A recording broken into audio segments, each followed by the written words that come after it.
Are you able to see the screen or no? Yes, sir. Yes, sir. Okay.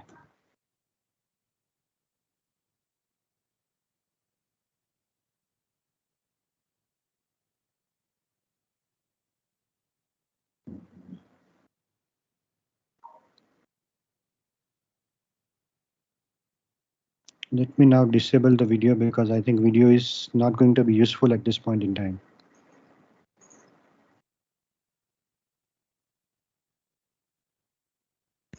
Okay, so the topic which we'll be covering today is algorithm analysis, specifically the three different techniques for analysis.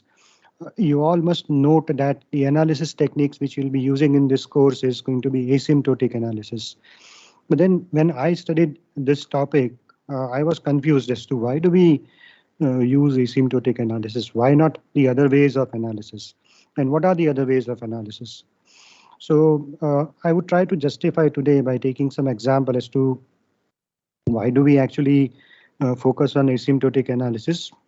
The simple reason is, at an outset, let me tell you that the efforts which we put in doing mathematical analysis, see, anything which is mathematical will require more inputs, more hard work. So the efforts which we put in to do mathematical analysis is not actually giving us the kind of benefits in conclusion which we want to obtain. The conclusion which we would obtain by doing elaborate mathematical analysis can always be obtained by doing asymptotic analysis, which is shorter one, which is a quicker one. Therefore, we should use asymptotic analysis. That is what I would say at an outset. And empirical, I'll talk about very shortly what empirical analysis means and why we should not be using, which you'll be immediately convinced with my argument. So bear with me for a moment about empirical analysis. We'll try to understand these three topics in terms of analysis of insertion sort. So in order to understand the efforts which we put in to do elaborate mathematical analysis will take. Sorry to interrupt you, but your PPT is not visible. Teams screen is visible. What is visible? Teams. Your team screen is visible. Oh, I'm sorry.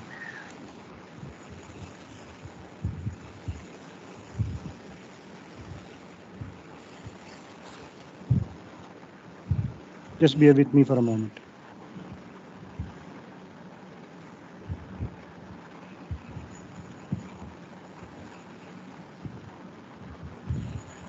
Please confirm whenever my PowerPoint screen is visible.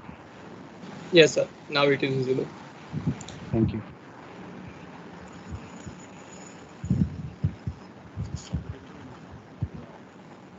So it says mathematical, empirical and asymptotic analysis. And what I was saying was we'll take insertion sort as the example to look at the mathematical analysis and the efforts which we put in to do that analysis. And then towards the end, we'll look at a very trivial sort of algorithm, which is known as bin exponent. But I'll illustrate how can we relate the input size to the overall complexity of that algorithm. When I say complexity, we want to basically talk about performance complexity. So performance complexity is always in terms of time. It could be in terms of space also, the memory required. But since these days we have anyway a huge memory available, our cell phones have a memory which is in terms of gigabytes. So nowadays we don't give much importance to the space complexity is not focused upon. We'll always talk about time complexity. But first of all, an algorithm. So you all must be knowing an algorithm is a well-defined computational procedure. That's what we say. Well-defined means we would specify the steps to be followed to solve a problem, computational problem. So it is a well-defined computational procedure aimed to solve a specific computational problem. It may take some as input some values. It may not take any values. It may give as output some value. It may not give as output some value. Whatever things, depending upon the problem at hand, this can vary. So the question which should come to our mind is how can we differentiate between an algorithm and a program? Well, so I would say that a program is a fixed set of conventions for communicating an algorithm.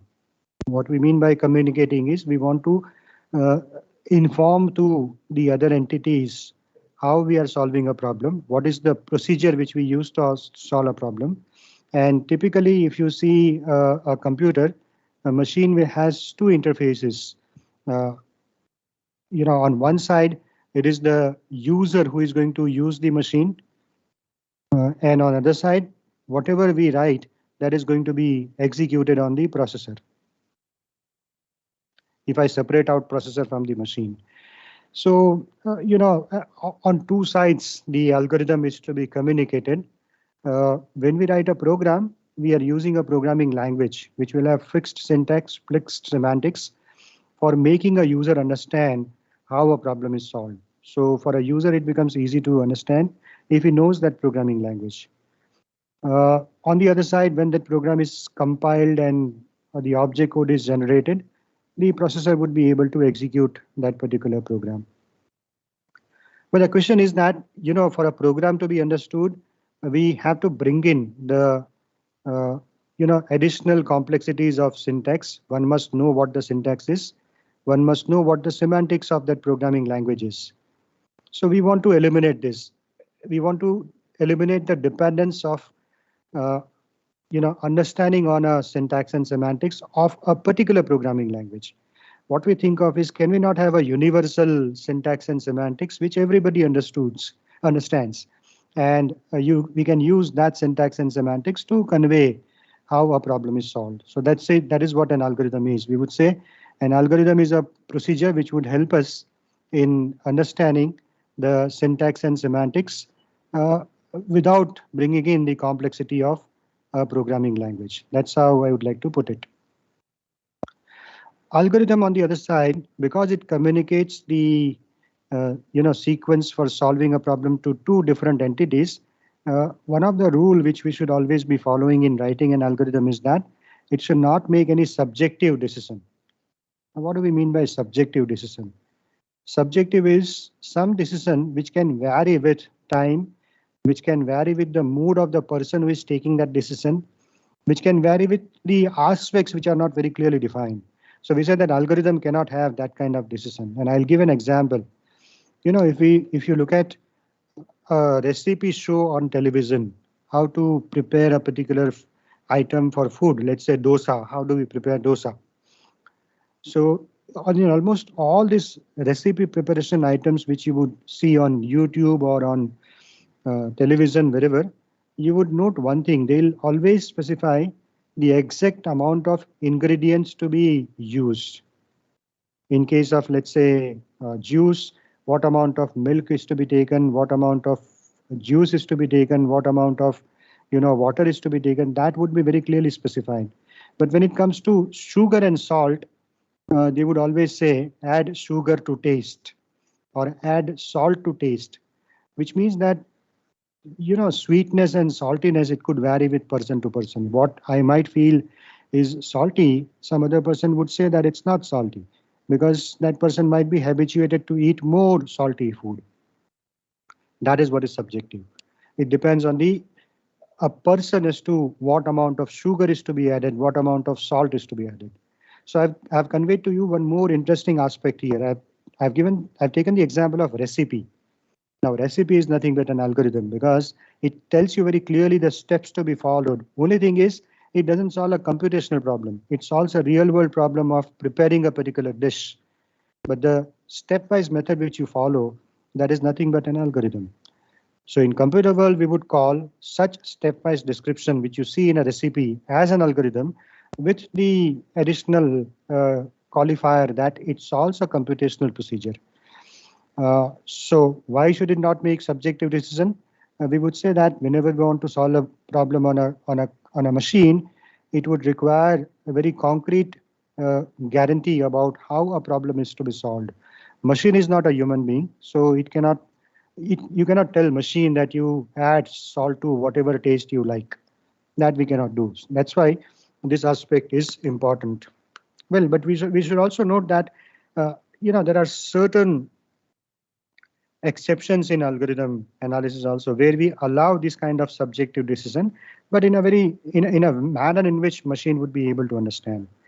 Well, I'm here talking about the definition of the algorithm, which I already gave. How it was named. It was named after a Persian mathematician by the name Al-Khwarizmi, and so we call it as algorithm. I already said it should not make any subjective decision. And now I'm giving you a tutorial. This is something which you can think of on your own. We are not going to solve this tutorial now, but I'll publish the list of the tutorial assignments, or maybe your teachers would publish it. I'll pass on the list of tutorial assignments at the end of every lecture to your teachers, and you'll have to solve those assignments. So just you have to think of a subjective decision and one non-subjective decision. I'll give a hint here. A non-subjective decision is, suppose we take a number x and add 5 to that number. This is non-subjective because no matter where you are, no matter who executes this step, with your favorite film hero, or you or your friend, or your favorite cricketer, whoever executes this step, he'll be taking a particular value of x, and 5 would be added to it. If at all we make the x frozen.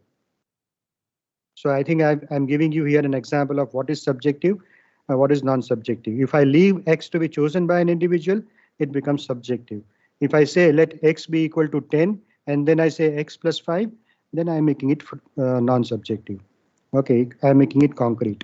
So what I'm giving you as an assignment is to think of such other subjective decision, non-subjective decisions, and this could be anything, you just have to imagine.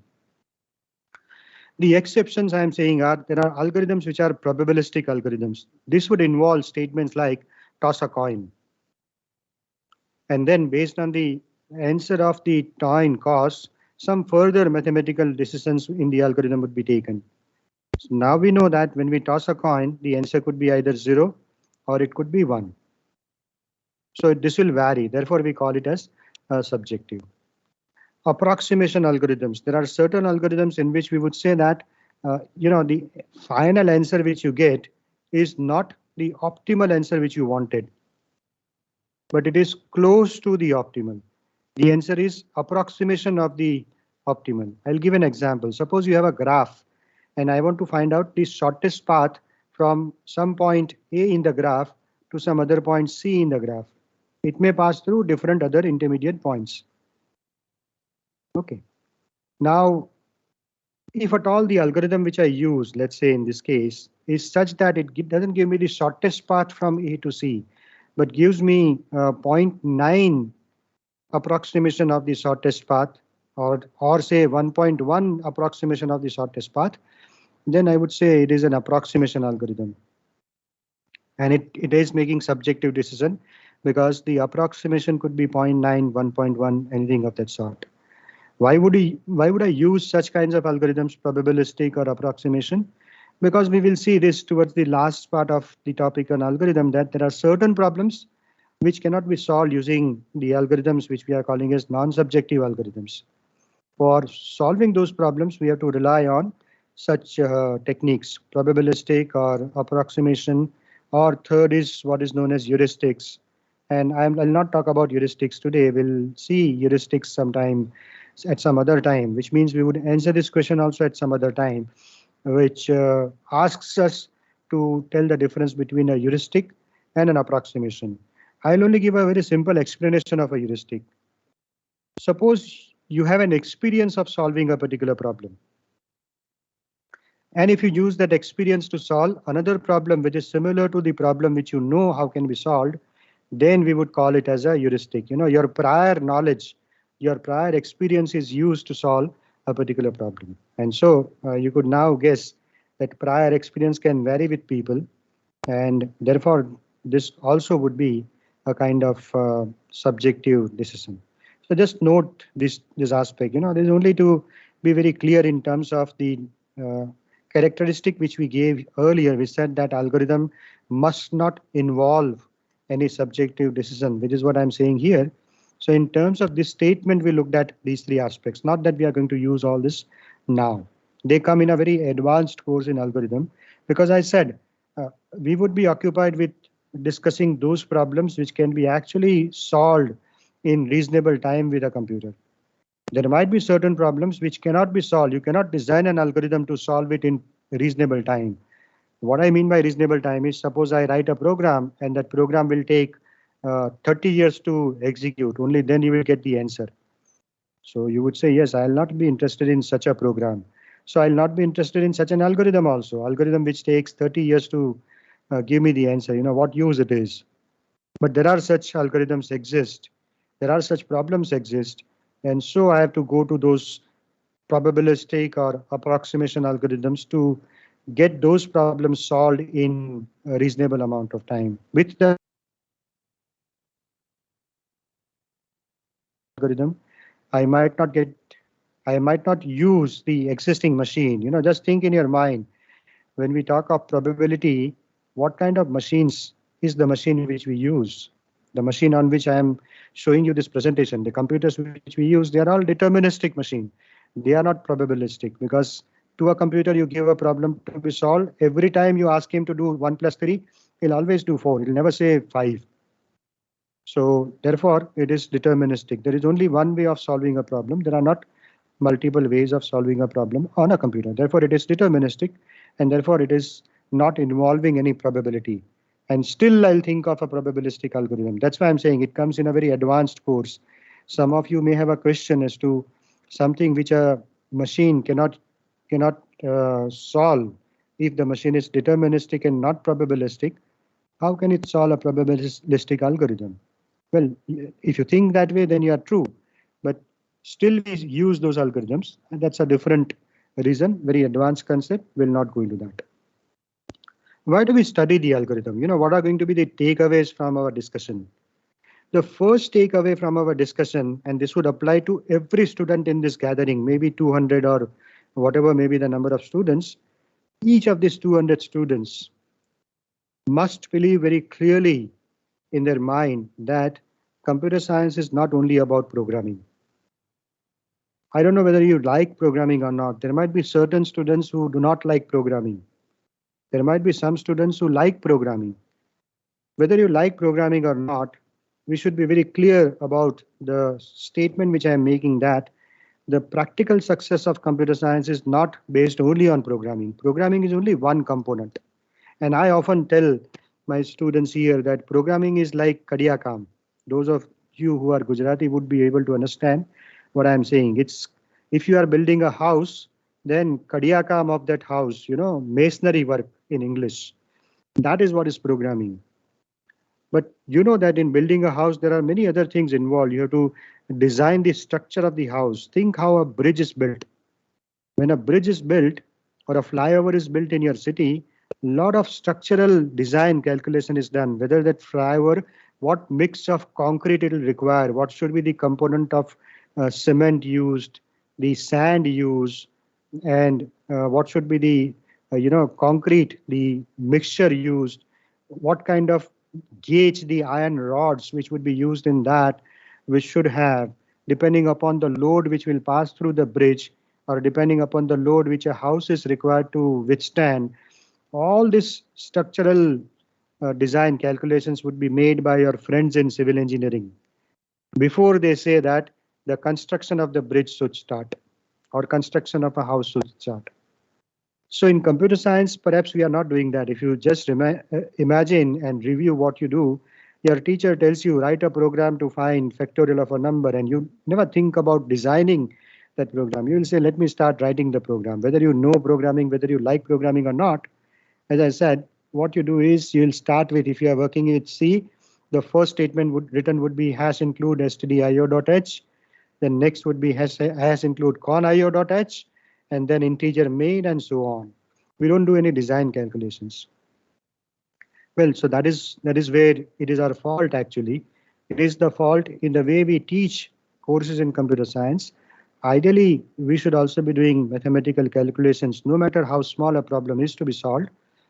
And then after doing that mathematical design of the algorithm, we should be able to say that this algorithm would work or it will not work. It will fail or it will not fail. Unfortunately, what we do is we write the program and then immediately try to press the compile button, see whether any compilation errors are given. If not given, throw the program on your teacher and go away from the lab, which is not the engineering way of solving a problem. So studying algorithm is to understand that the practical success is dependent on, I'm saying is also built, also means it's not only built on programming. I'm not writing here not only built on programming, because I know typically students like programming, and or they always do, whether you like programming or not, always you're occupied with programming in terms of assignments which are given to you. And so this is going beyond that. This is trying to think that there is some theory associated with solving a problem. Solid foundation means there is a theory involved, there is some engineering design involved, and we should first attempt a design. We should first have confidence in the solution which we are proposing. And then only we should say that, okay, this program would work, which means if I design an algorithm, the next step should be I should give correctness proof of that algorithm. I should be mathematically able to prove that the algorithm which I have written is working, no matter what problem it is solving. It could be sorting an input array. It could be finding the maximum of a given input array. It could be finding shortest path in a graph. It could be anything. But we have to, once we design the algorithm, that means once we design the method to solve the problem, we should give the correctness proof. And remember your high school algebra, you might have studied principle of mathematical induction. Well, algorithm goes back to high school only. You might have even done proofs in 10th or 11th standard by using negation. Negation means you would say that if at all you are asked to prove a statement, you would say, let us assume this statement is false. And then you would argue and say that my assumption that the statement was false is wrong, and therefore statement is true. That is what is negation. And you would be surprised to believe in algorithms, the proofs are based only on these two techniques, something which we studied in school. We still use same principles, mathematical induction and negation, to prove whether an algorithm is correct or not. Therefore, what I want to emphasize is you should not be scared of this subject. You should, if you make yourself prepared in your mind that yes, this theory I would enjoy, I would like to study, then the things involved are not very difficult. They are very simpler. Something which you studied in schools are to be used. Okay, so you'll prove the algorithm to be correct. And once it is proven, then as an engineer, you should think that, okay, my job is over. You know, as an engineer, my job is to design something. Now there might be a programmer who would implement this algorithm in terms of the programming language which he fascinates. It could be C, C++, Java, Python, whatever it is. And he'll convert the algorithm into a programming language and execute that program. But your job as an engineer was to design the solution, which is the job which is very, very critical and very valued job. Solving a problem is not easy. Okay, so study of answers to questions like what is an algorithm, what problem can be solved, what does solving a problem algorithmically mean? We'll want to understand that. What can be solved, what cannot be solved, because I said earlier that there are certain problems which cannot be solved. And you would be surprised if I give you the name of such a problem, then you would think that, oh, this problem appears to be very simple, but it cannot be solved. You cannot design an algorithm. That's a fact. So we want to study those problems. Sometimes when we write an algorithm, the algorithm might not be a feasible algorithm. What I mean by not feasible is, as I said earlier, algorithm will take 30 years to, program will take 30 years to solve, to execute on a machine. Then I would say that this algorithm is of no use to me. So it's not a feasible algorithm. So we would want to study which algorithms can be feasibly solved, which cannot be feasibly solved. And when should I consider an algorithm to be feasible? When I'm saying 30 years, somebody of you would argue and say that suppose algorithm works, a program solves in 20 years, would you consider feasible? Then some third person says, if it is 10 years, is it feasible? Somebody says, okay, 1 year, is it feasible? So it's not very clearly defined. So we'll try to think of a way to define what is feasible, what is not feasible. And lastly, we would be interested in very important aspect, comparing two algorithms, because it might happen. Suppose I ask you to solve the problem of sorting. Then one student in your class might use one sorting algorithm. Some other student would use some other sorting algorithm. I get two different sorting algorithms. How do I know which one is better, unless I have some standard mathematical method of comparing two algorithms.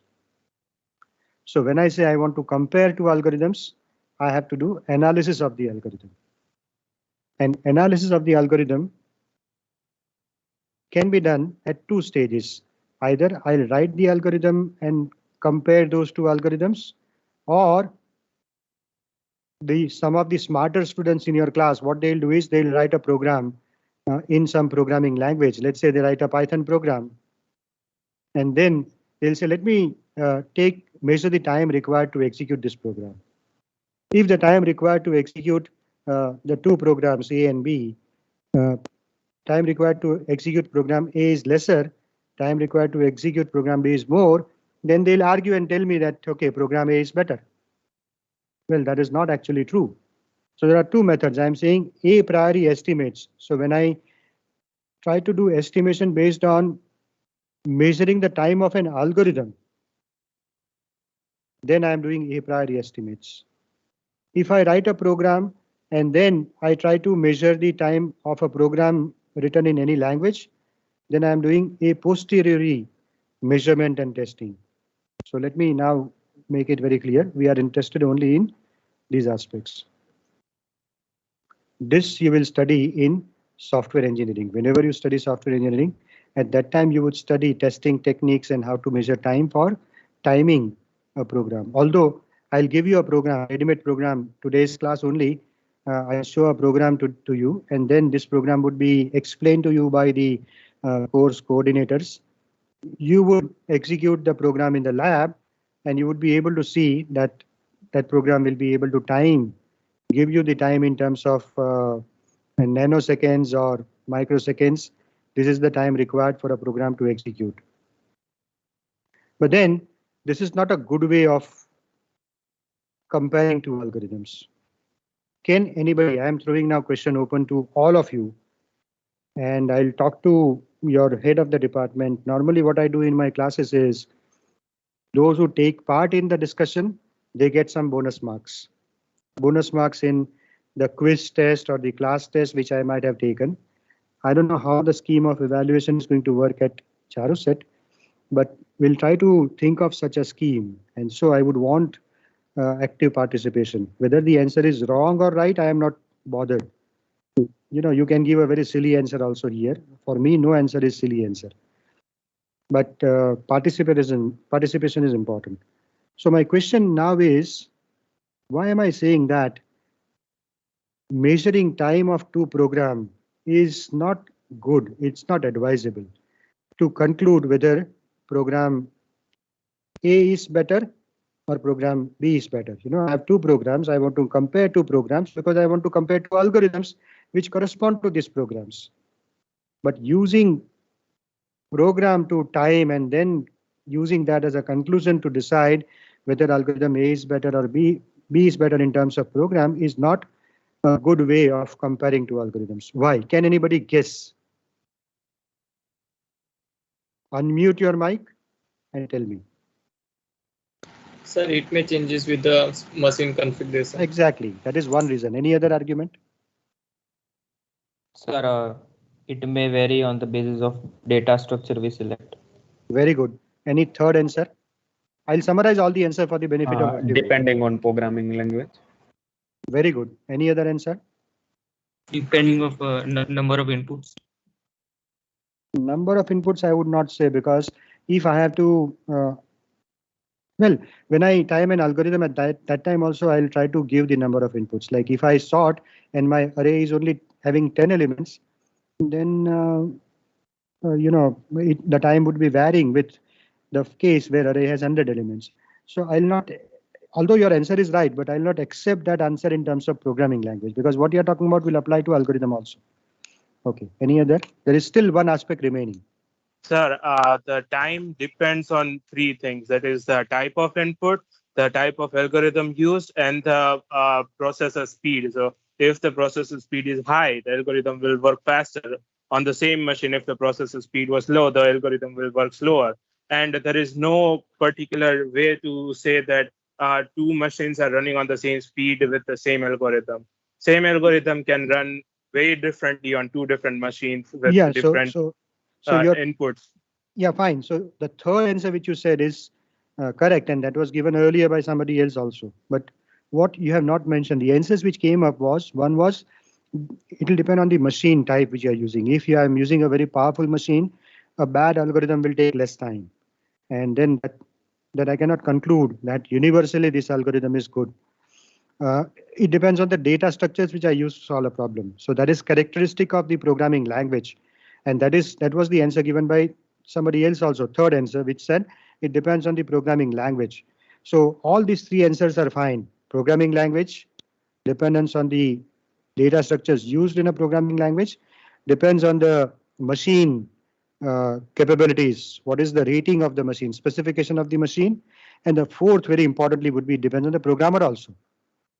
The programmer will write a very bad program which will take long time to execute, which is in a way included in the part which was mentioned as data structures. If I use bad data structures, then my program will be bad. So I don't want this dependence. When I want to compare two algorithms, my comparison must be universal, whether I am in Surat, whether I am in Changa, or I am in France, or I am in Germany. If a statement is made that quicksort is a good way to sort input, then no matter what way I sort of whatever I do, quicksort will always give me the better response. So I need to make that kind of statements with the algorithms, with the method to solve a problem. I want to, when I show a method to solve a problem, I want to make concrete observations about the method, that this method is giving you the best performance if at all the input nature is of some type. So obviously you would say that input nature could be either best case, or it could be worst case, or it could be even third, average case. What I mean by best case and worst case, let's say for sorting, if I'm asked to do a sorting in ascending order, and typically if I am given the inputs, let's say 3 inputs in terms of 3, 2, 1, or I am given in terms of 1, 2, 3, or I am given in terms of 2, 1, 3, 3 different combinations are given. So one, for a particular algorithm, I might consider this to be best case, or this to be best case, or this to be worst case, or this to be worst case. Depends on how the algorithm works. But it will also depend on the nature of the input. So algorithm, when I am specifying the timing, I'll say this complexity of the algorithm is best case complexity, or this complexity is worst case complexity, or this complexity is average case complexity.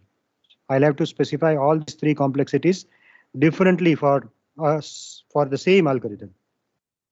And normally I would be interested in worst case, because worst case will give you a kind of, the worst thing which can happen. Somebody who wants to buy an algorithm, he'll say, let's say I'm not careful, what will be the maximum time which will be taken? So that would be in terms of worst case. And so that's how normally the complexity is stated. So that is what we would actually be interested in doing in this entire analysis. And now I'm making a statement that there are 3 ways of measuring this time. The empirical analysis, you yourself have given me the answer now. When you write a program and I try to time the program, then what I'm doing is I'm doing empirical analysis. So empirical analysis, I think we all now agree, because the answers came from some of your friends in the class. They said empirical analysis is not the better way of timing two algorithms or making conclusions about the methods for solving two problems. So this we should not be using. Although I would advise you, as I said earlier, I'll give you a program which will time two algorithms, two programs in C, and you should use it to see some interesting results, which I said earlier will be passed on to you by your coordinators for this course. The second analysis technique must be mathematical analysis. Anything which is mathematical will always give you very precise results, because that is what mathematics is. 1 + 1 in mathematics can always be 2. It cannot be 3. It cannot be 4, anything. So mathematical must give you very precise answers. But here I am making a statement, and we would use the remaining time to prove that only, that we'll not even use mathematical analysis. And the answer for that, the reason for that, I said earlier, that if I do cost benefit analysis, what is the cost involved in? Cost is in terms of efforts which I put in.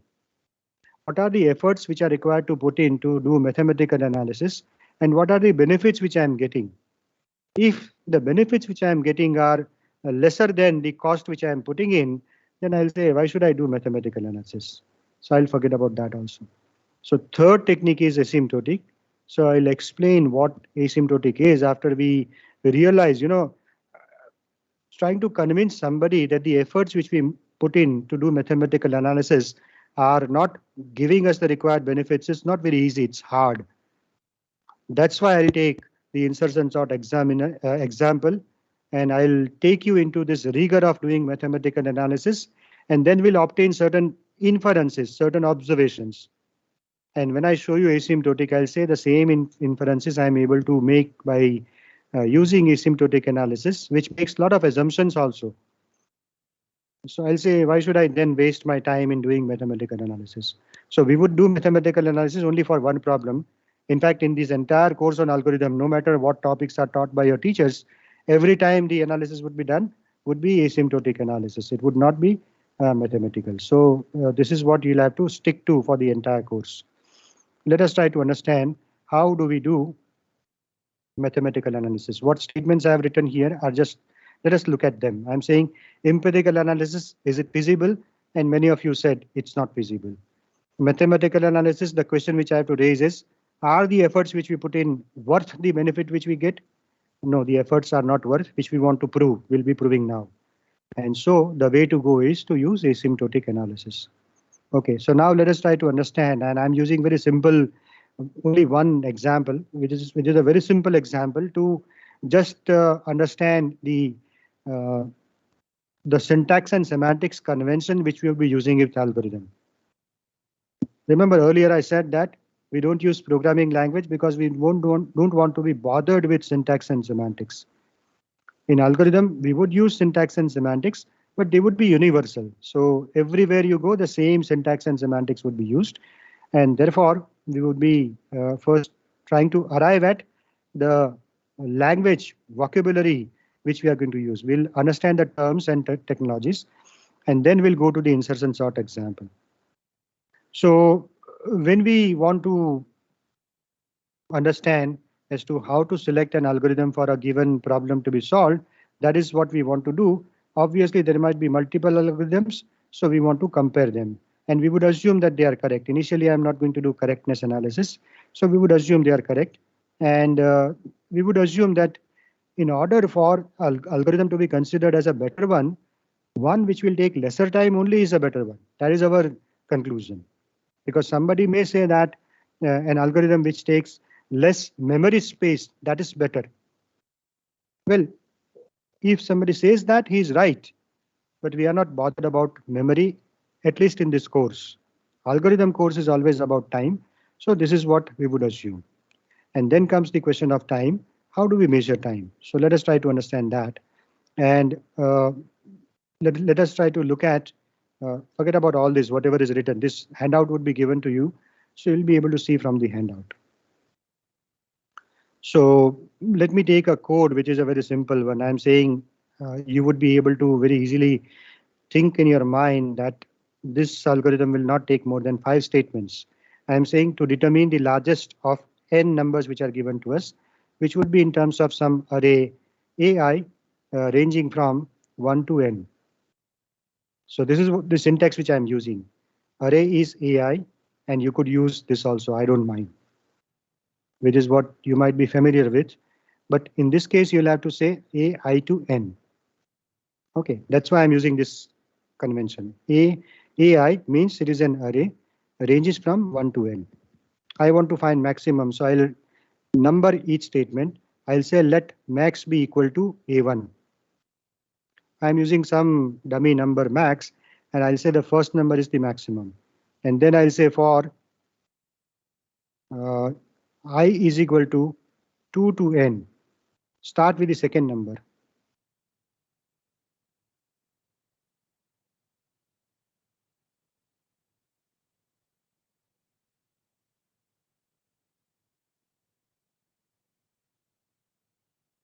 for I is equal to 2 to n, what is to be done? In third statement, we'll say that if max is less than AI, then what should be done? When I say max is less than AI, what I mean? I'm meaning that AI is more than max. So I'll say that max is equal to AI. Change the number AI. So it means, let us assume I'm starting with 3, 2, 1. And I'll look at these numbers. Max is equal to 3. That's what I'm assuming, first number. And then from 2 to n, for these two numbers, what I would do is I'll check whether this number is more than max. If it is so, then this becomes max.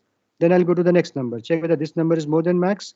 Then this becomes max. In this case, it will not happen. So max would remain 3. And so last statement, what I'll do is I'll print max at the end of the entire for loop. So this is in for loop, and this max would be printed. This is the convention which we would be using. So let us see that convention written here. This is what I meant. So I'm using this algorithm largest xi and n.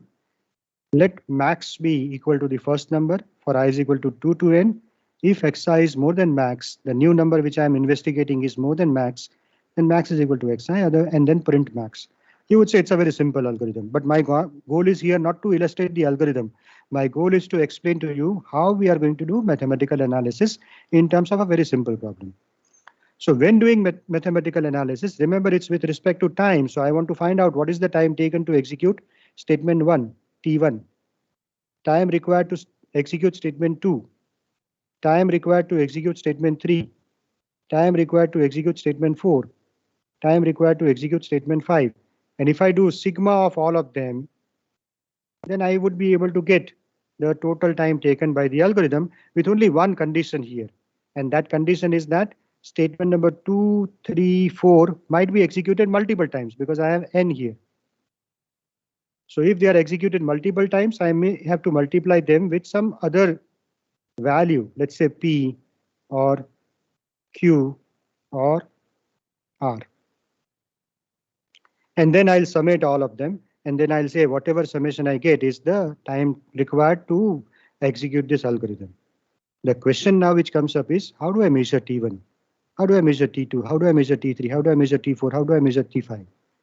Well, so you would now start getting irritated that I am now making nonsense, because earlier I said empirical analysis is not to be done. And now I'm talking about the same thing, because if I want to measure what is the time taken, T1, then I have to execute this statement on a programming language and measure T1.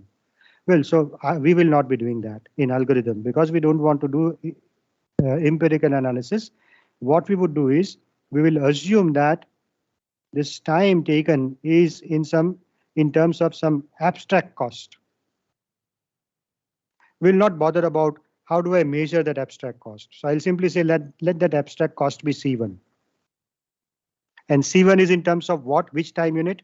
I'll not even bother about that. I'll say it is some time unit. Whether it is second, microsecond, nanosecond, whatever it is, I don't bother. I'll simply say because I want to do simple analysis. Remember, mathematical analysis works in this way. So I'll say let this be C2, let this be C3, let this be C4, and let this be C5. Deliberately, I'm not using T1, T2, T3. Some of you might feel that it is nothing but T replaced with C, but I want to distinguish. T means measuring time actually on a machine, and C means some abstract cost.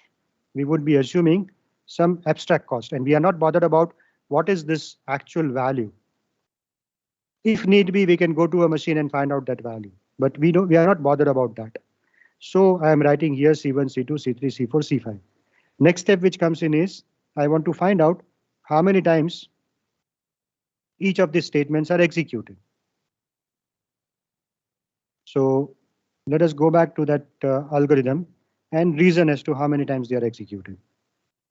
So you would say statement 1 is executed C1 times. So now my time complexity expression I'll write for algorithm. I'll say it is C1 plus how many times statement 2 is executed. Can anybody say?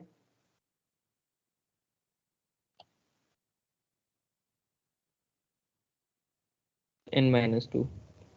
N minus? N minus 1 and C2. It would be executed n minus 1 times.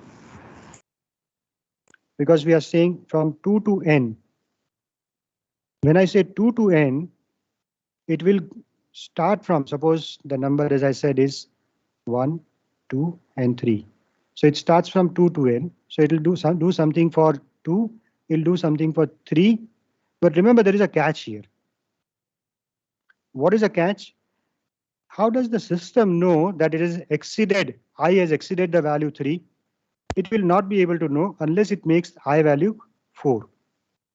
When it makes I value 4 and then again this for loop is attempted to be executed, it will say that no, the statement said only 2 to n. So because this n is exceeded, I would not execute for statement number 4. But that, what it means? It means that statement number 2 is executed n times. Is that right? So I'll say it is executed n times. So I'll write it as n into my cost is C2. So I'll write C2. This I'll say C3. Now you would say it is n minus 1. C4 into n minus 1 plus C5. Well, those of you who were thinking what could be mathematical analysis, this is what is mathematical analysis. It says that the complexity of this algorithm is C1 plus NC2 plus C3 into n minus 1. So n minus 1 C3, n minus 1 C4, and C5. Now, mathematical analyst would say that I am not bothered anyway about what are these abstract costs. You find out, whoever wants to find out which is a better algorithm, you find out what is the complexity and then conclude that this algorithm is good one.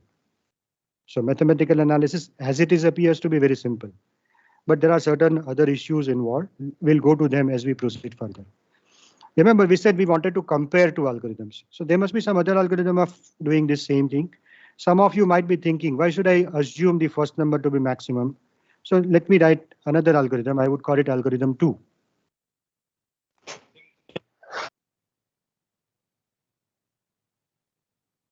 I would call it algorithm 2. So this is largest 2, and I am not assuming the first element to be the largest, and I'll write the algorithm in this particular fashion. So this also is correct. So again, the question which comes up is, do the mathematical analysis. I'll obtain the statement in this fashion. First statement, by the same logic as I explained on this side, the complexity is NC1. It was 2 to n. Here it is 1 to n minus 1. So it would be again n, NC1, n minus 1 C2, n minus 1 C3, and C4. And I would say these are two algorithms. Now you decide which one is better. So one way of deciding, all of you will now very carefully note is, suppose there was some other algorithm whose complexity was turning out to be n cubed. Say C1 was executed n cubed times. C1 n cubed plus C2 n squared plus C3 n. This was the total steps for the second algorithm. It is not in this case, don't try to understand that I'm saying in this case it would be this expression, but I'm simply giving you an example that if there is one algorithm which takes complexity which is of the order of where there is no n squared term coming in, and here is where there is an n cubed term coming in, then you would be able to tell me very clearly that forget about this C1, C2, C3 values. This algorithm is actually a bad algorithm because it is involving n cubed term. There are two aspects associated here. What are those two aspects? Let us assume we have to make some guessing about CIs. What could be these values CI, C2, C1, C2, C3? So it is time taken by a statement to execute. And what do you think this time would be taken on a machine? It would be in terms of nanoseconds. Our machines are pretty fast. So C2, this would be say 1 nanosecond. C2 could be 4 nanosecond or 5 nanosecond. And C3 could be 10 nanosecond. But 1 or 5 or 10 nanosecond hardly make any difference to us. On the other side, let us assume what could be these n values. Typically, when you want to compare two algorithms, let's say this sorting is used in a banking application. How many customers a bank will have? These customers will not be in terms of 5 or 10 or 50 or 60 or 100 or 200 or 1000 or 2000. I'm saying it will not be even 2000. It will be always in terms of 10,000. Imagine what would be the number of customers of State Bank of India. It would be in terms of lakhs of customers. So this n value will always be in terms of very high value, 10 lakh. If it is 10 lakh, compare on one side we have nanosecond, on other side it is 10 lakh. And when I take cube of 10, it is n cube here. So when I take cube of 10 lakh, then the number is going to be very large. But here this n would remain 10 lakhs only. This will be very large. So it's very clear that this algorithm must be a bad algorithm and this algorithm must be a good algorithm. The question is, if at all we wanted to derive all this information, how can we get this in a very short manner? We want to understand that further. I want to prove the point that the mathematical analysis which I did here is not, this simplicity is not always observed in all the problems. Deliberately, in order to understand the syntactic and semantic convention of our algorithm, I use this example. It is almost useless example, I would say. So let us try to look at this problem. So you would say this is what is insertion sort. Many of you would have written this program.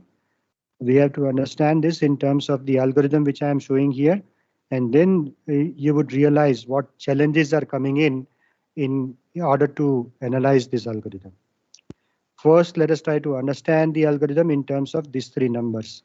Let's say input is 13, 12, and 10 given to us. So the algorithm says for j is equal to 2 to n. Remember, what I'm doing now is known as dry run of the algorithm. And dry run can be done by instantiating values. So I'll say let j equal to 2. How to do dry run? Just try to understand from the way I'm writing on the screen. So initially I'll say j is equal to 2. Then it says key equal to aj. So my key value would be equal to, I'll think of values varying from 1, 2, 3 only, not 0, 1, 2, like in case of C. So if I say key is equal to aj, then it is the question of a2. So key is equal to 12. Then I is equal to j minus 1. So I is equal to 1. Because j was 2, so I is equal to 1. And now this statement number 4 says while I is more than 0, is I more than 0? Yes, I is more than 0. Is ai more than key? Well, so ai is a1. A1 I am saying to be 13. And key I am saying to be 12. So ai is more than key. Yes, I know. So while loop is true. While I is more than 0 and ai is more than key, what is to be done? ai plus 1 is to be given the value of ai. So I would say ai plus 1, which is equal to a2, should be equal to ai. ai was 1. So this 13 will go to next place. That's what is shown here. And then I should be subtracted. So I is equal to I minus 1. So now the value of I would become 0. So you keep on doing this. When I becomes 0, obviously this loop condition is not satisfied. So next iteration of this will not take place. And then lastly, we say that ai plus 1 is equal to key. After this entire loop is over, at that time we would say ai plus 1 is equal to key. Whatever key after this while is over, we'll say ai plus 1 is equal to key. So that's how this algorithm actually executes, and that's how it achieves sorting. Remember, when we go to, this was with j is equal to 2 to n. So next time what we would do is we would make j is equal to 3, and then I would be equal to 2. So there'll be more iterations of I, and we would try to shift the values of 13 to its proper position. Insertion sort, why? Because insertion sort inserts the correct value of the key at its appropriate place. I should say it inserts the value of key at the correct place in the eventual sorted array. So 13 would eventually get in here. Then I'll figure out 12. Then I figure out 10. That is how the insertion sort would work. OK. The question which comes up is, how do we analyze the time complexity? And again, we would be using the same method. How many times each statement is executed? So I'll say let this be executed C1 times. Let this be executed C2 times. Let this be C3. Let this be C4. Let this be C5, C6, and C7. So now you have to tell me what is the number of times statement 1 is executed. What is the total cost of execution of statement number 1? Everybody should try to compute this. Total time required to execute statement 1 if the cost is C1. Remember, total time would be in terms of number of times this statement is executed multiplied by C1. So I am writing here C1 and now number of times. We have already seen this, so immediately answer should come. N times. N times. So we'll say that this is NC1 straight. Second is also something which now everybody, each one of you must have been able to write, that it is N minus 1 into C2. Third also everybody should have been able to write N minus 1 into C3. Now about statement number 4, it says while I is greater than 0 and AI is more than key. So this I'll not be able to say straight away as to whether it is N minus 1 or N minus 2 or N minus 3. In fact, many of you might have been able to note that had I taken the array, remember in this case what happened? When I value was 1 and j value was 2, the loop was executed 2 times if you note. But if I take this array as 10, 12 and 13 and I execute this, then I is more than 0, but is AI more than key? Because remember, key is what? Key is always the second term. So in first iteration, this is key and this is AI. So when I check AI more than key, the loop itself fails. AI more than key condition is not satisfied. So if it fails, and therefore statement 5 might not be executed, statement number 6 will not be executed. And straight away statement 7 would be executed. So I'll not be, you would agree that I'll not be able to say as simply as I was saying here, that this would be N minus 1 into C3 or N minus 1 into C4. That I'll not be able to say. So then the question which comes up is what should I do? So what I would do is as follows. Just try to understand what I'm doing.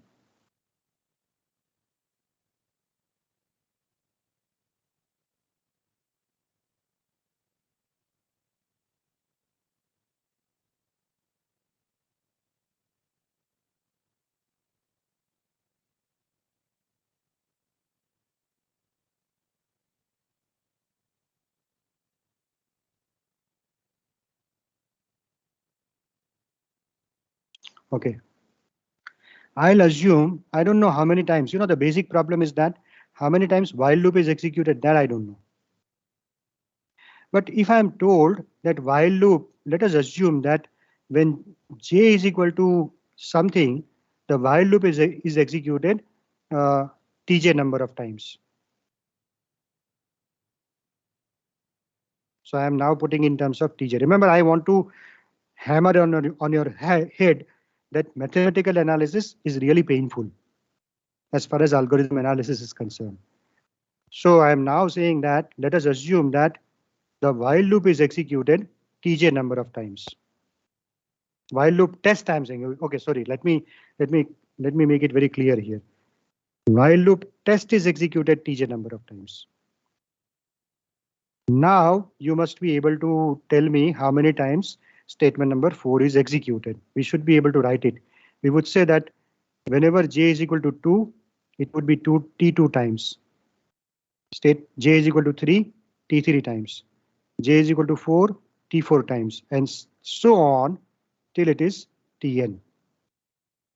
So I would say that the complexity of statement number 4 is C4 into sigma of j is equal to 2 to n of tj.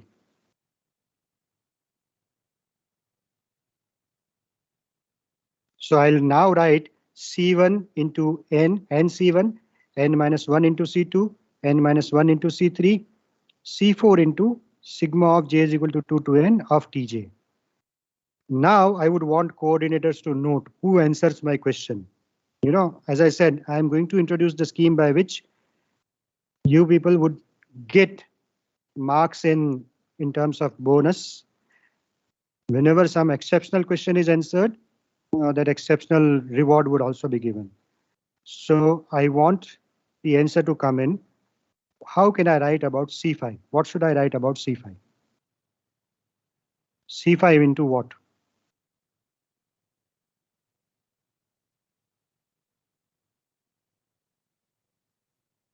Because if I know if this is executed Tj number of times, while loop test is done Tj times, then we have seen earlier, if this test is done n times, then this is going to be 1 less.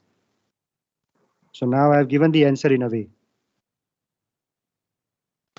Tj from n, j equal to 2 to n minus 1. No, I wanted in terms of this expression itself. I'll say this would be j equal to 2 to n of Tj minus 1, as simple as that. 1 time less than Tj. You know, that's what was happening. If it was n, this was n minus 1. If it is, this is n, this was n minus 1. So if this is Tj, then this would be 1 lesser. Because the test is to be required to be done one more time. Keep in mind that. Whenever I value becomes 0, the while loop will not terminate. While loop would terminate only after I is further compared and equal to 0 is made, and since that I is now not greater than 0, so this would terminate. So we are assuming that this would be executed Tj times and this would be executed Tj minus 1 times. If anybody doesn't understand, let me know. But I can now say that next statement would be 6 into sigma of j is equal to 2 to n of Tj minus 1 time. And last one is straightforward, n minus 1 into C7. So my expression would be something like this. Whatever I wrote earlier, I have written it here for your clarity. The question is, this also doesn't tell us anything because the number of times while loop is executed, it varies. Earlier we saw it varies with whether my array is reverse sorted or my array is forward sorted. It depends on that. So let us try to investigate that. But I believe this statement everybody agrees. If you read the book by Corman, Lisserson, Rivest and Steen, this entire thing is given in the first chapter itself, exactly in the way I am explaining. Same thing is described in the textbook also. Okay. So now what I am doing is, in order to give you a very clear picture for those who have some doubt in your mind, in earlier dry run also and did not ask me the question, now you have the chance to again clearly understand what we are doing. So now I'm saying, let me assume best case of insertion set. And best case, by that what I mean is my array is already sorted. I want to sort it in appropriate order. What I'm given is 10, 12 and 13. So look at, I have reproduced the statements at the bottom. I'm saying j is equal to 2 to n. So my j is equal to 2.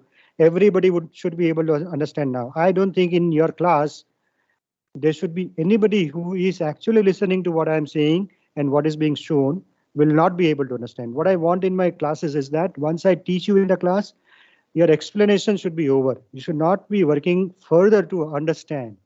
So your hard work required to prepare for exam will be straight away minimized. It will be less than halved. And that's how these handouts have been prepared. So you must be able to understand that a lot of hard work would have gone into preparing these handouts.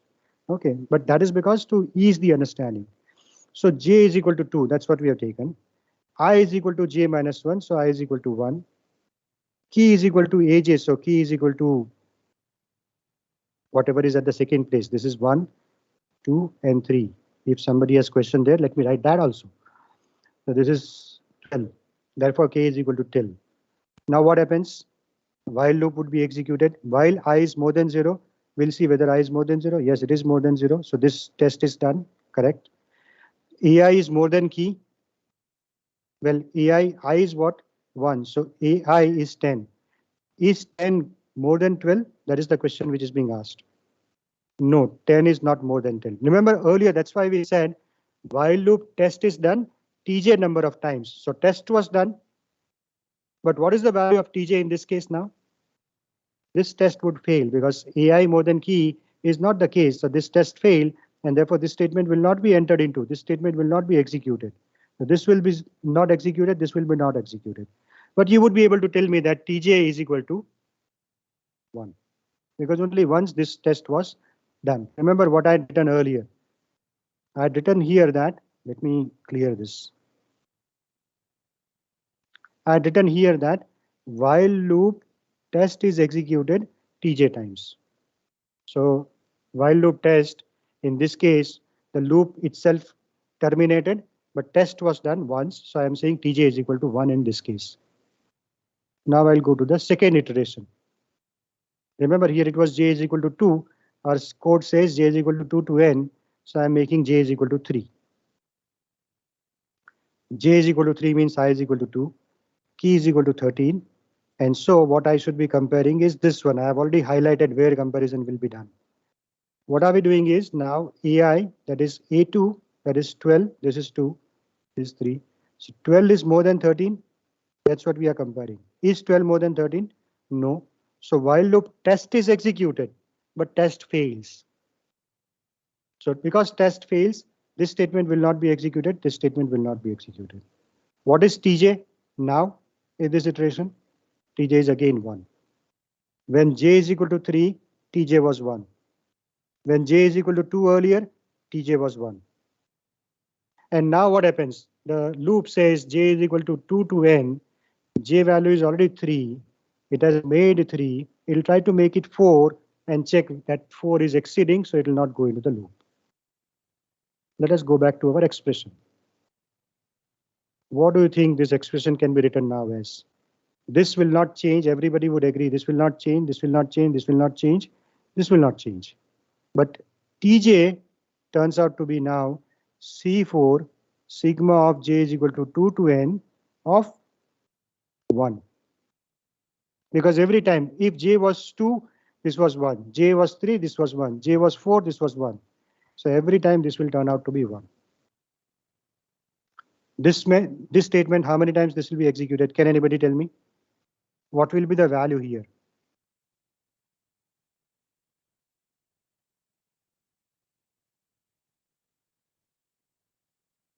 The answer should come immediately.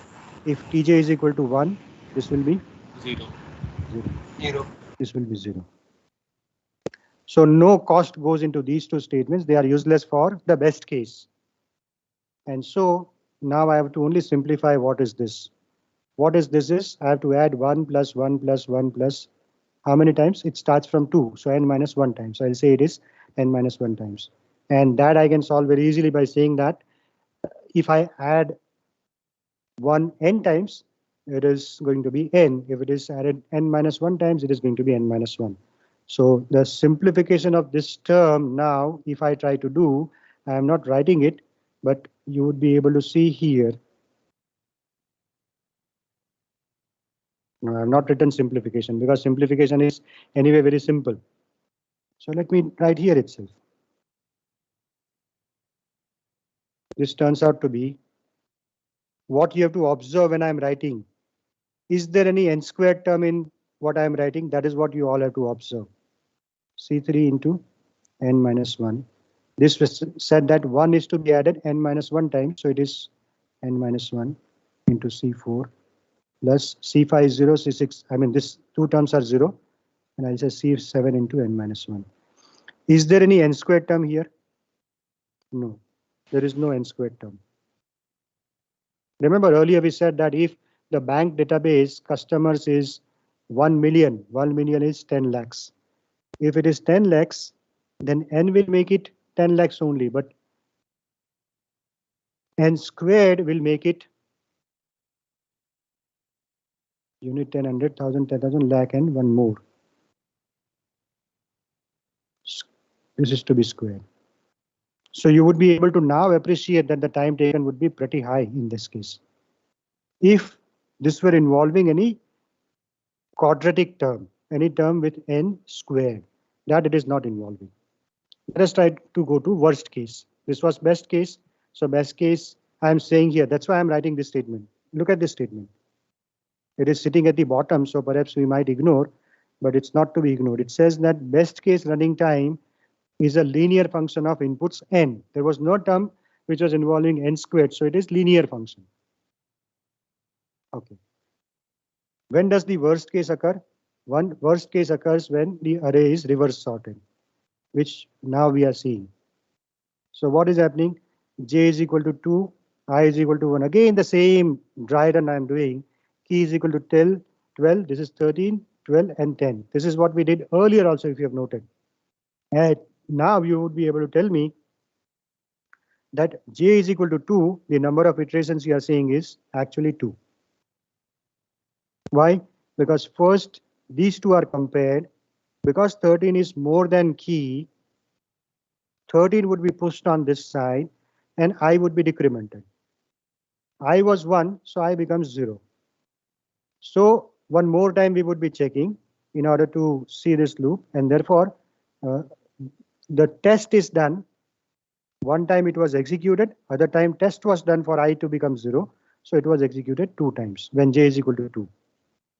When J is equal to 3, it would be executed 3 times. So you would see that now here.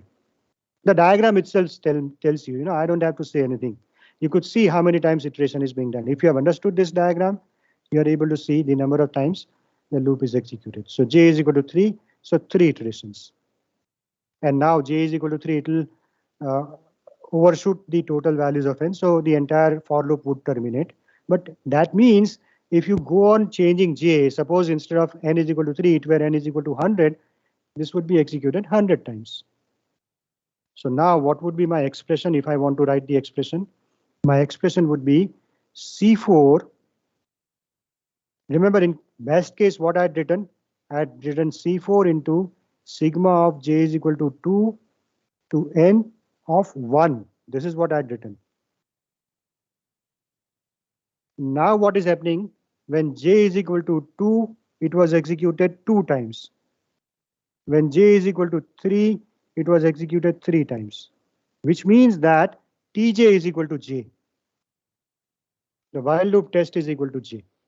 So I am writing that exactly here. I'm saying C4 into J is equal to 2 to n of J. And if it is of J, the next expression would be J minus 1, obviously. This would be J minus 1, obviously. How do I simplify? So I'll say that this turns out to be 2 plus 3 plus 4 plus 5 plus so on up to n. How do I simplify this? I'll say let 1 be added here and 1 be subtracted here. So now I have a very familiar series with me, 1 plus 2 plus 3 plus 4 up to n, which I know is n into n plus 1 by 2. Let's say I don't know this is n into n plus 1 by 2. Then also I can find out. Let me do 1 plus 2 plus 3. 1 plus 2 plus 3 is equal to what? 6. If I do 3 into n plus 1, remember n is 3. So 3 into n plus 1 is 4. 12 by 2 is equal to 6, which is what the answer I am getting. So I'm saying n is into n plus 1 by 2. So when I'm doing this, I'm trying to drive home the point that you should not form the habit of memorizing anything. There is no need to memorize that 1 plus 2 plus 3 plus up to n is n into n plus 1 by 2. Because if you memorize, you may have doubt. At least I used to have doubt. Is it n into n plus 1 or n into n minus 1? And then in the tension of exam, you will forget. So instead, find out a way how to find the solution to the problem. So I found out this way, and so I'll say it is n into n plus 1 by 2, and nobody can prove it is wrong. Okay, so this is n into n plus 1 by 2 minus 1, which I can simplify by my high school algebra. I'll say this is n into n plus 1 minus 2n minus 2. Okay, upon 2. That's how I'll write, and then simplify this. But then it means that there is an n squared term coming in the picture, because this will be n squared. N squared plus n minus something would come in the picture. And that would happen even with j minus 1. How would I simplify j minus 1? This would be written as, this one would become 0. No, this one was added by us. So it started with 2. So this would become now 1. The series would become 1 plus 2 plus 3 up to j minus 1 is n minus 1. So again, what I can do is I can take this 1 plus 2 plus 3 up to n. I can leave out this minus 1. This gives me n into n plus 1 by 2 minus 1 and then simplify. That simplification is what is shown here. Give me a moment. So that's what I'm writing. Sigma of j to n of j is n into n plus 1 by 2 minus 1. Sigma of j to n of j minus 1 is n into n minus 1 by 2. This is what you will get. But the point which I have to drive home is that there is a term which is n squared plus n something like that. And here it is n squared minus n. So remember your bank example again. 10 raised to 6 customers. If it is only n term, then complexity is of this order. But if it is n squared term, then it is 10 raised to 6 squared. And you would know that it straight away doubles. Time taken would double. And that's why this is very important. Okay. So I have shown you how to do mathematical analysis, but I have not yet driven home the point that the efforts which we have put in here, the inference which we are drawing. What inference we are drawing? We are drawing two inferences. The first inference is that, okay, let me go to that slide. First inference was that, what I have shown here. The best case running time of insertion sort is linear function of input n. Similarly, worst case running time of insertion sort is quadratic function of input n. That's about right. These two inferences I am making. The question is there any other way to make that inference? Let us try to figure out. Let us try to find our way out of this. So I'm giving here some tutorial problems, which, as I said, I'll give this exercise to you. Everybody must agree that these are all very simple tutorial exercises. What I'm asking here is running time of an algorithm to compute the sum iteratively. So I'm showing you, what to do, what I'm expecting. You would say time taken is C1, this is C2, this is C3, this is C4. So what should be done? Expression is C1 plus for loop is executed n minus 1 times, so n minus 1 into C2. This is executed n times, so n into C3. Last is executed only once, so C4. I am only asking you that. I am asking you, give me the expression for mathematical expression for the complexity of all these algorithms. And you have to write the algorithm. Here I am giving you the algorithm, but remember earlier it was shared. So I am asking you to write the algorithm and find out the expression for all of this. Okay, I made a mistake. Yes, I made a mistake because it is I is equal to 1 to n, so it would be n plus 1. And this would be n. The test is done one more time. That's why it is n plus 1. Okay. So now the question comes in. Remember, we have to come to the conclusion that whatever we did, mathematical analysis, there is a shorter cut available that I am deferring as of now.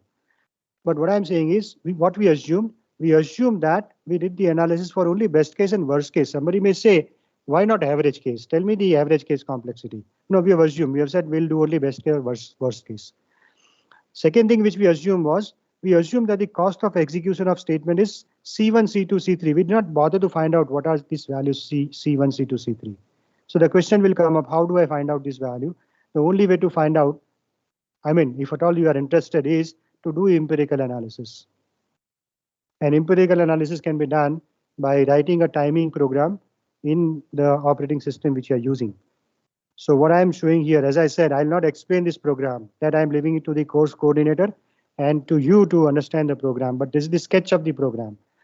Once you use it, you will get the complexity in terms of microseconds straight away. What is to be done?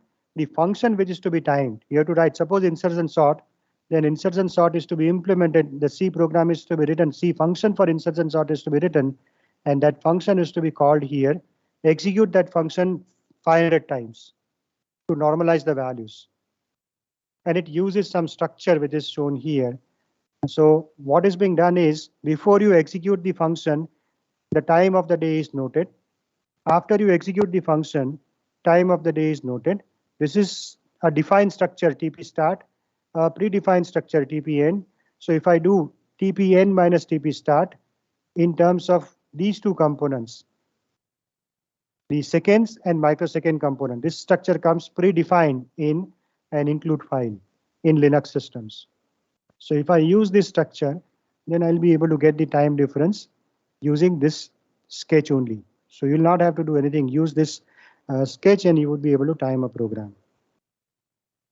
But then, as we observed earlier, timing in such a way depends on machine, it depends on compiler, it depends on operating system, it depends on which algorithm I'm using, it depends on input data, it depends on whether caching technique is used or not, whether your system is using garbage collector routine or not. Garbage collection is, suppose you declare a dynamic variable pointer in C and you don't free that pointer.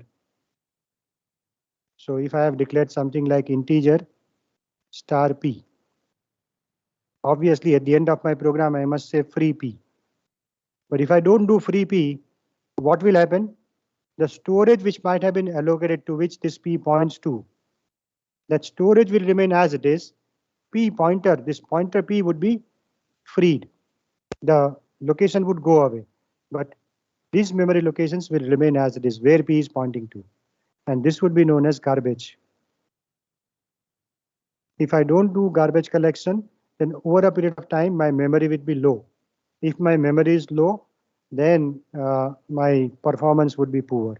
So whether garbage collection is being done or not, whether my compiler is a optimizing compiler or a simple compiler, just-in-time compiler.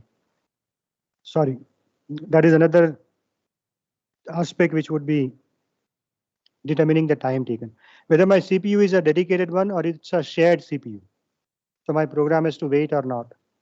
All these factors would affect the performance, and therefore we already concluded earlier, empirical analysis is not what we are going to do. Remember earlier we saw in slide number, I think 5 or 6, let me go there. 3 techniques for analysis, and I said empirical analysis is not feasible. Mathematical analysis we just now did, but we have to yet and find the answer to the question, are the efforts put in worth? And asymptotic analysis we have to go to. So let us go back to what we were discussing.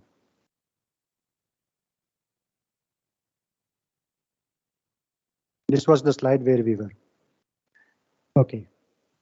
So now we observe that because of these reasons, because your CI values would vary a lot, it is often difficult. This is a golden statement. It is often difficult to get precise measurements of CIs. And therefore, our assumption is justified. That is, we would simply assume the abstract cost only. We would not worry about what is C1, C2, C3. In fact, now we would make one more assumption, and we would say that there is a constant time required to execute each line of pseudocode. That means C1 is equal to C2 is equal to C3 is equal to C4 is equal to so on. And we would assume that to be equal to 1. All CIs are equal to 1. And I'll prove that this assumption also doesn't make any problem to us as far as time complexity is concerned. Just wait for some time and you'll get the answer. In this slide, it is only for information purposes. I am giving you the typical values on a machine which we find today for operations like this. If I want to add two numbers, it takes 2.1 nanosecond. So if my statement is like A plus B, I would assume it is 2.1 nanosecond. This is 2.4 nanosecond. This is 5.4 nanosecond. Remember, all these are in terms of nanosecond. So it hardly makes a difference whether I consider 2.1 or 91.3. I'll simply assume all of them to be equal to 1. Because nanosecond difference I'll not be able to note. Okay. So our estimation of Ci values would be like this. This is what I just now said. We would assume all of them are unity, and our assumption is justified because of these smaller values. Okay, one more sort of justification which comes in about the values of Ci's, why we assume them to be unity. So I am giving now the summary of the expressions which we have obtained. Suppose finding maximum of n elements. Remember, this is the problem which we started with, and we got the expression like this. So if I assume Ci to be unity, I'll get the expression as 3n for the algorithm which used auxiliary variable. That means I assumed let max is equal to C1, max is equal to A1. Remember, my first algorithm started with this statement, max is equal to A1. That's what I'm calling as using auxiliary variable. Without using auxiliary variable, let me show you that. It must be page number 10. It's not. Then page number 13. So this is what I call as using auxiliary variable, and this is the algorithm without using auxiliary variable. So for these two cases, let me see what are the expressions I have obtained. Hello? Can somebody respond? Is there a problem? I think. No, sir. Okay, fine. So this is the expression which I have obtained. If I consider Ci's to be unity, I am getting final expression as 3n, which you understand from this n plus 1, 3n, and this is 1, and this is 1. So this -1 and -1 would go. So 3n plus 2 minus 2n, so it is 3n. If I don't use auxiliary variable, now look at the difference. What I'm getting is this is 3n and this is 3n minus 1. Similarly, if I write the algorithm for summing n elements using two different methods, forget about this recursive. I have not talked about recursive today, so don't consider this recursive. But I write using two different methods to find summation of n elements. Even if I had used recursive, the expressions are just like this. This I have not explained, but I'll explain tomorrow. I mean, next time when we meet. So this is 2n plus 2, and this is 2n plus 3. Is this difference of 1 significant? Let us further try to see that. I'll skip this slide as of now. I'm skipping these slides also as of now. I'll come back there. But what I want you to note is, are those differences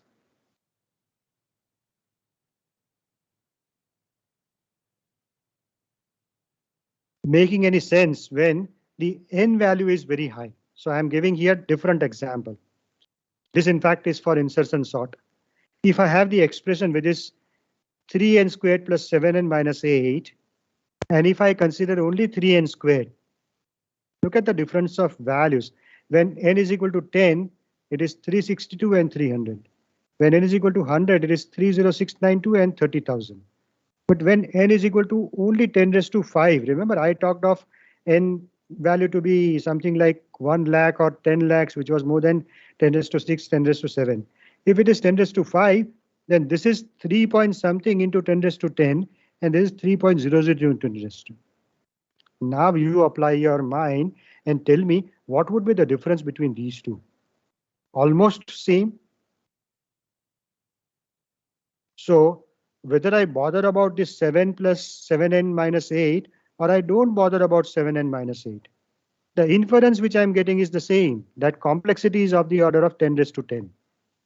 Remember, if I ask you the order of complexity, you would say it is 10 raised to 10. You would not worry about 3.00006999992. That is almost meaningless, because 10 raised to 10 is dominating the entire expression. Similarly,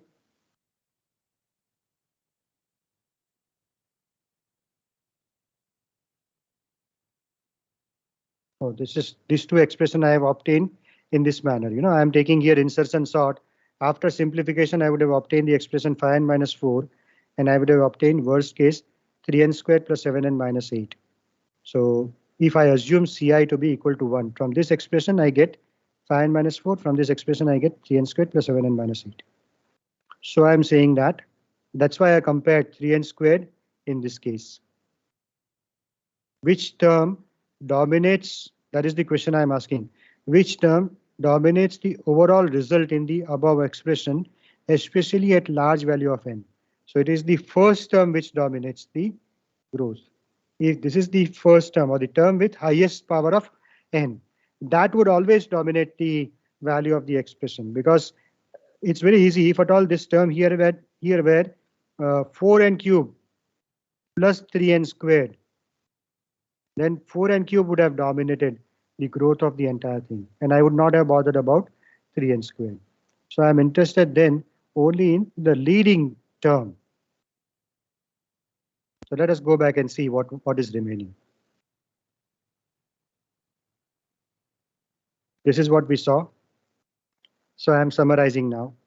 We wish to measure the complexity of the algorithms. We initially use the abstract fundamental operations, CIs. I said CIs. Then we observe the running time of an algorithm almost always is expressed as a function of the input size. Why input size? Because remember, I smartly said the value of n is 10 lakh. 10 lakh is nothing but input size. So running time is always expressed in terms of input size. And then we did two assumptions. Ignored the actual cost of execution of each statement. We first said that let me assume CI, and then I smartly said let us ignore CI also, made all CIs equal to 1. Now we are making the third assumption, and the third assumption is that when I have timing value represented in this particular fashion, using two expressions like this, 3n squared plus 7n minus 8 and 3n squared, then the third assumption is that overall time is dictated by the first term only. I should not bother about 7n minus 8.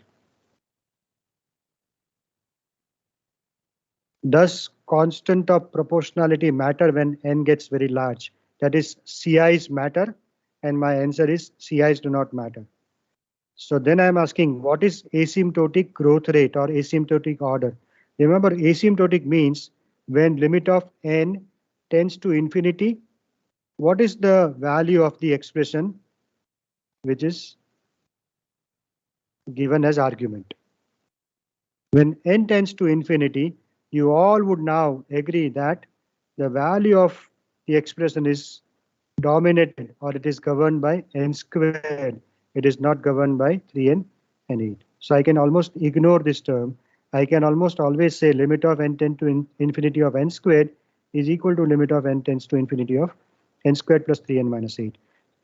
As far as timing is concerned, because I'm saying this n squared would tell me the time taken by the algorithm to execute. So that's what I'm writing now.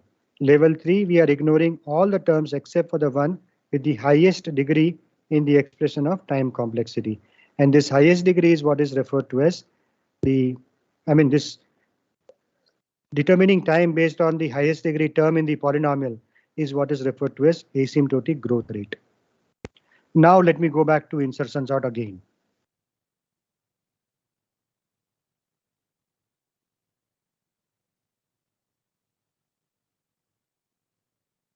Suppose I had to do the complexity analysis using asymptotic order.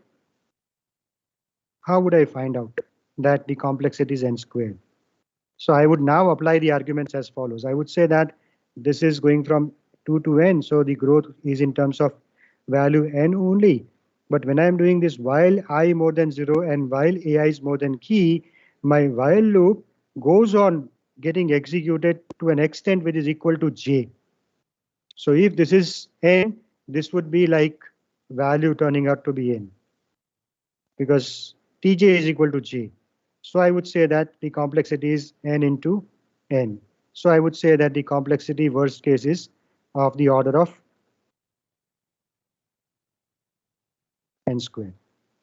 I'll simply assume that I'll not find out this complexity is C7, this complexity is C6. I'll not do anything of the sort. I'll simply get an idea of, I'll try to estimate. Okay, let me, now I'm illustrating the approach which I would use. I would use an approach in which I'll think, because it is sort, what must be the critical statement out of all these 7 statements? The critical statement must be comparison, because sorting is all about comparison. So would I worry about this statement key is equal to AJ? No, it's only assignment operation. Forget about this statement. This is again assignment operation. Forget about this statement. But this I'll worry about because it is comparison. This statement I'll worry about because it is iteration, number of times something is executed. So this I'll worry about. And this is again assignment, forget about it. Assignment, forget about it. Assignment, forget about it. So out of all these statements, I am worrying only about 2 statements. And these 2 statements tell me what is the complexity of the insertion sort, which is the same result which I obtained after mathematical analysis. After doing my all mathematical analysis, what I obtained was the complexity is of the order of n squared, which I am able to get by simply seeing the code. So why should I do mathematical analysis? That's the point which I wanted to make.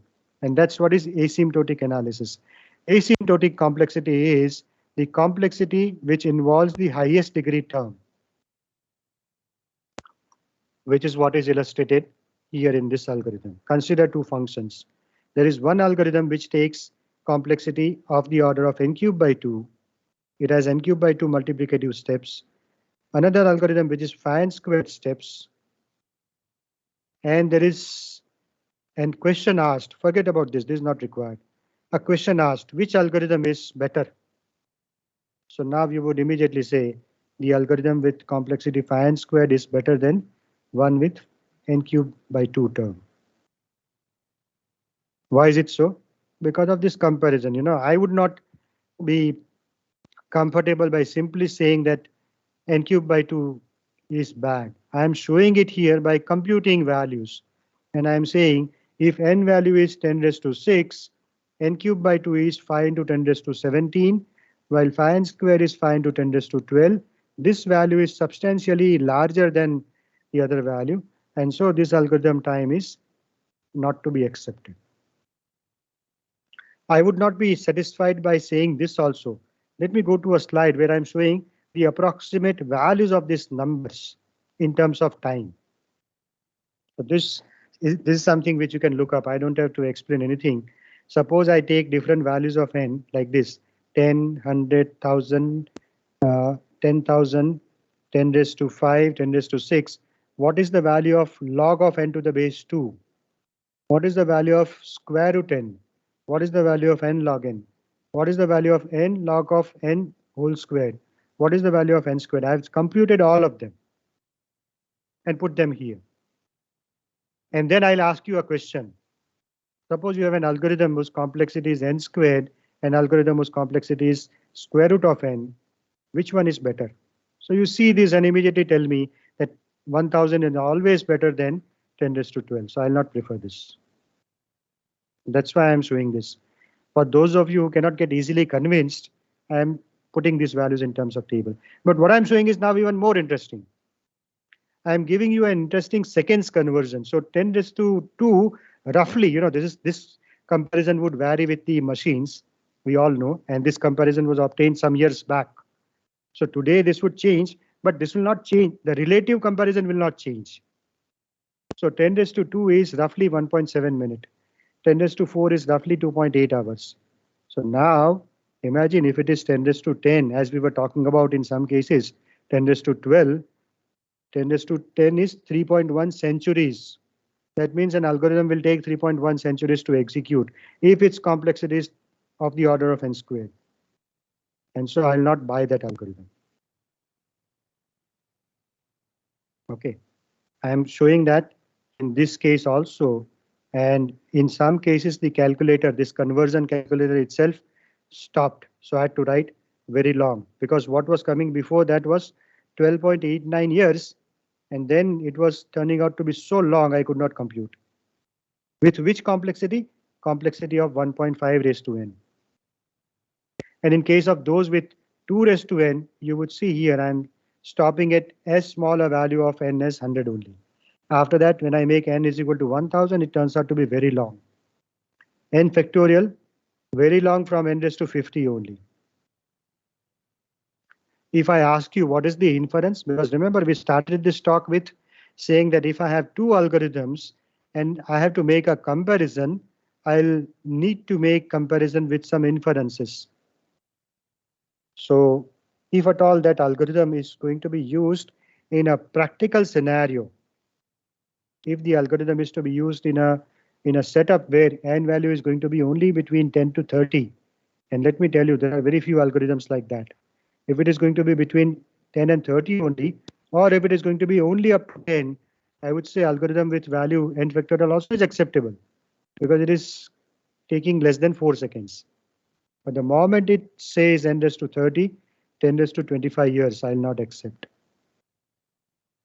So if I am given that n values, input value can be very large, then I'll look at only algorithms with complexity n or n log n, or at the most n squared. I'll not go beyond this side.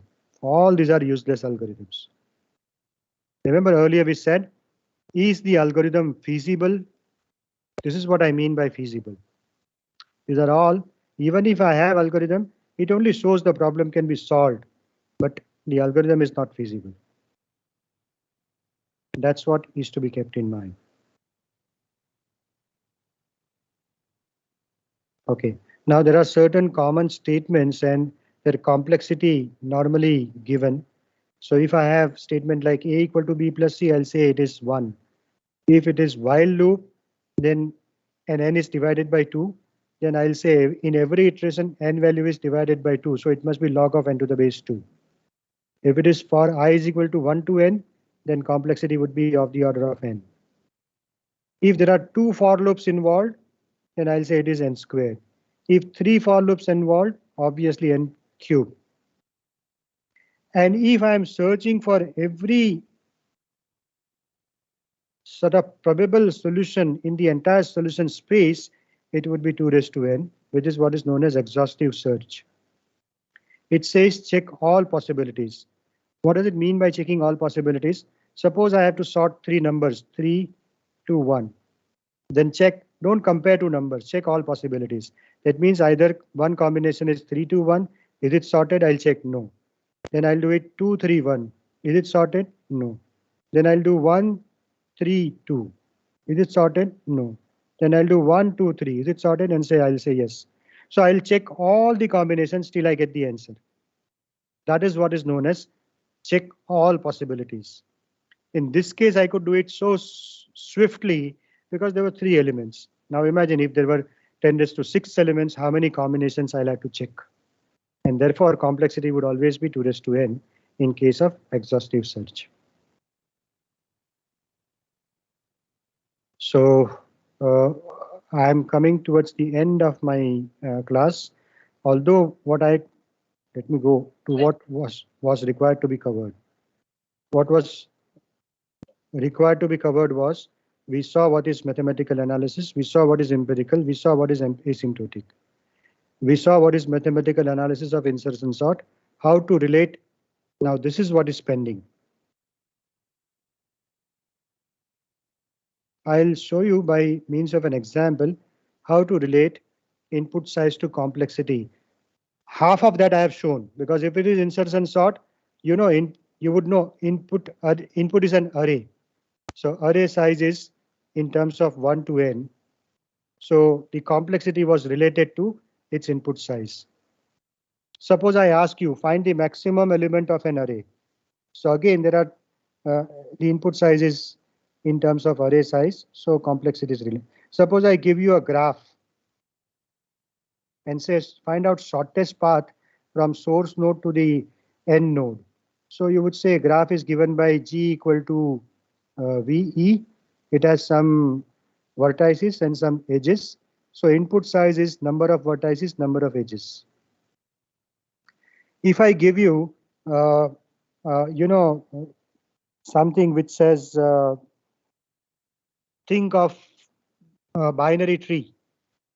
So you would find out the number of elements which are required to sort of construct that tree, and it would be in terms of n.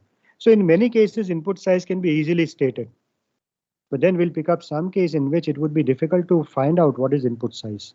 So how do we relate it? What do we do in that case? I'll take bin exponent as the example to illustrate that. We would do the analysis of bin exponent next time when we meet and proceed further. Okay, so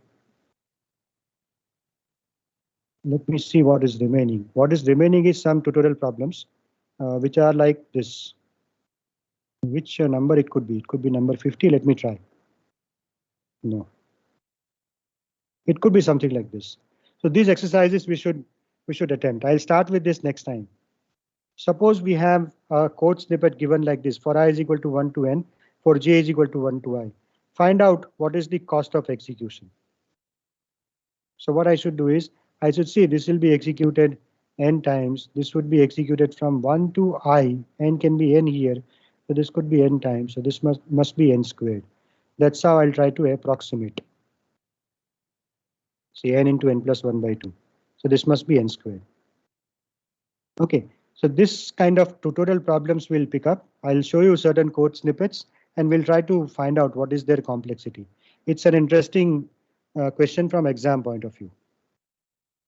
This is what I just now discussed: finding the input size in array, in multiplying two matrices, in sorting array, traversing a binary tree, problem involving graph. So how do we find the input size? But in some cases, finding out input size is not easy, which is the case which we'll be discussing when we meet. Any questions?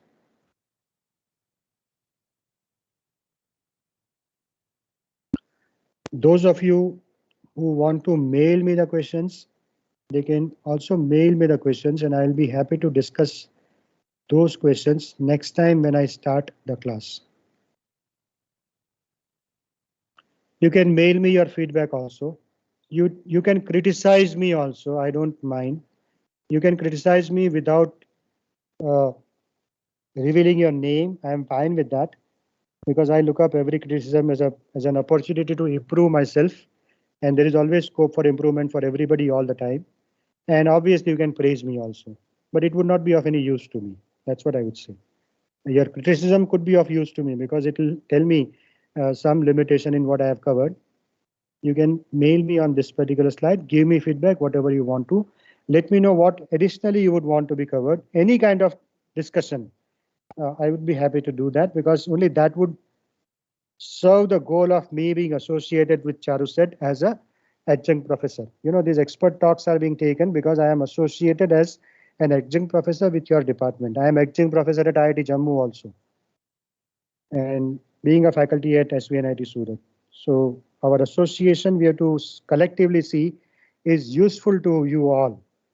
You are the main stakeholders of Charusset. So my association must be useful to you, the students. So that's why I'm saying, feel free to give me the feedback anytime you want to. These handouts I'll be mailing to the coordinators, and also I'll be mailing by tomorrow the tutorial assignments from the entire talk. Some of the solutions you'll find in the handouts, some other solutions you'll not find in the handouts. But I want you to have a practice of solving problems. Find solution and solve problems. That is what is important. Okay, over to Dr. Suthar.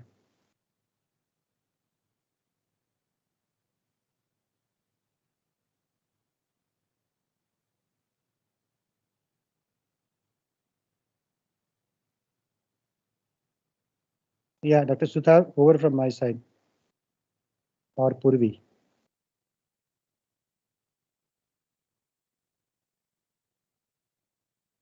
Okay. The students are there still or not? Anybody Yes, can respond. Sir. Okay. Yes, sir. Yeah, fine. Yes, So sir. we'll terminate this meeting now. Thank you very much. And we'll be meeting on the day which your coordinators would announce to you. Thank you very much. Thank you, sir. Thank you, sir. Thank you, sir. Thank you, sir. Thank you, sir. Thank you, sir. Thank you, sir. Thank you. Yeah. Thank you, sir. Yes.